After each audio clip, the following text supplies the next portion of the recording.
Hello, Mount Airy.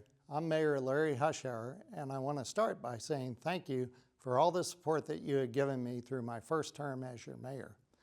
And I hope that you will give me the opportunity of serving a second term as your mayor by voting for me on May 6th at the Mount Airy Carnival grounds.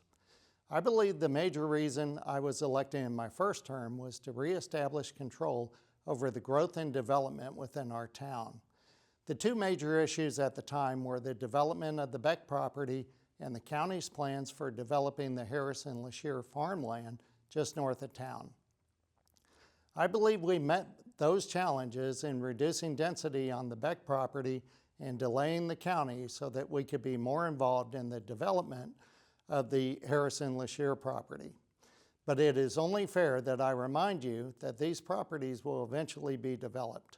But we are now comfortably in the driver's seat and in a good situation when it is time to negotiate what goes on with these parcels. But growth and development were not the only items we had to deal with in my first term as mayor.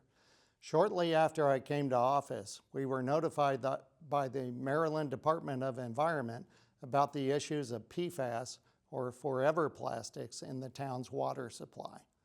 On this, we developed a long-range plan and are currently working to fix this problem as quickly as possible. These contaminants are in drinking water all across the nation. I'm glad Maryland is taking a lead on remediating the issue, but it is expensive and complex. We will hopefully have this problem solved within about a year. To expedite the remediation, we've asked Carroll County to give us priority handling on all the permits required for this important project. Most recently in the news, you have probably heard that your elected officials have been working on acquiring property and setting a course on the construction of a police station for the Mount Airy Police Department. We have signed a purchase agreement on 2 acres of land, and this new building should be completed in about 3 years. We made a tough decision and decided to stop kicking this can down the road. Property and materials are not getting any cheaper, and we have no choice but to create an adequate police station for the MAPD. Another priority of mine is to create a safe pathway across Highway 27 for pedestrian traffic, be it on foot or bicycle.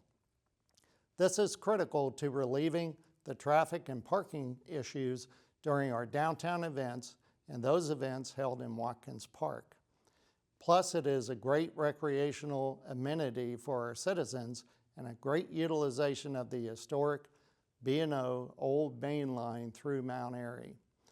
With a tunnel or a pedestrian bridge across the highway, residents will be able to walk or ride safely to the many features offered east and west of the highway without turning a key in their car. Rails to Trails is very important to the town. In this regard, on the Frederick County side of Main Street, we must figure out how to connect the new section of trail from Hill Street to our Main Street. This means access through the cold storage property. This will be another priority of mine in a second term. I'll close with my commitment to restore the historic Flatiron Building. In my first term, I did well just to keep the building standing after the then council voted to demolish it. In my second term, I plan to get us well on the path toward restoration.